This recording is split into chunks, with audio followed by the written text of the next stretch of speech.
two global alliances, two very different visions of the world. On one side, the G7, a group of the richest, most developed nations.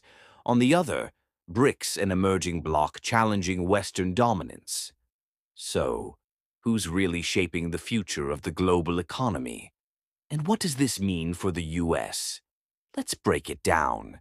The G7, or Group of Seven, includes the United States, Canada, the United Kingdom, France, Germany, Italy, and Japan.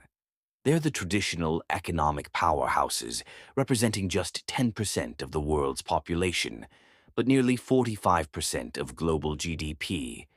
BRICS, on the other hand, stands for Brazil, Russia, India, China, and South Africa. Together, they make up over 40% of the world's population and a quarter of the global economy. And recently, BRICS has been expanding with countries like Iran, Egypt, and Saudi Arabia expressing interest. While the G7 nations still lead in technology, finance, and military power, BRICS countries are catching up fast. China is already the world's second-largest economy. India is growing at lightning speed. Brazil is rich in resources. And Russia, a major player in energy and defense. In fact, according to recent IMF projections, BRICS may surpass G7 in combined GDP within this decade. One of the most controversial moves? BRICS is working on creating a new global currency, one that could rival the US dollar in international trade. This de-dollarization push aims to reduce dependence on Western financial systems. For countries under US sanctions or looking for independence, this idea is gaining traction. But will it work? Experts say it's possible, but not anytime soon. This isn't just about money, it's about influence.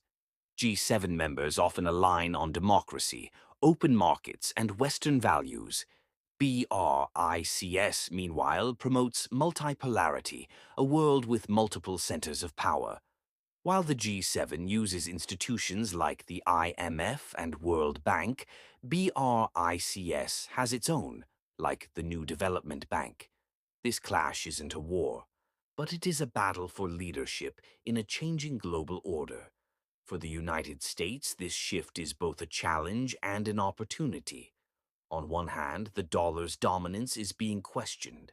On the other, the US still leads in innovation, defense, and diplomacy.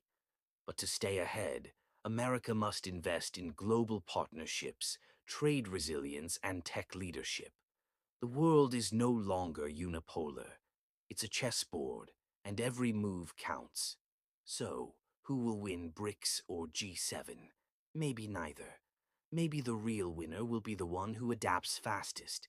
If you found this video helpful, make your next move, hit like, subscribe to Apna Sultanate, and drop a comment. Do you think BRICS can replace the G7?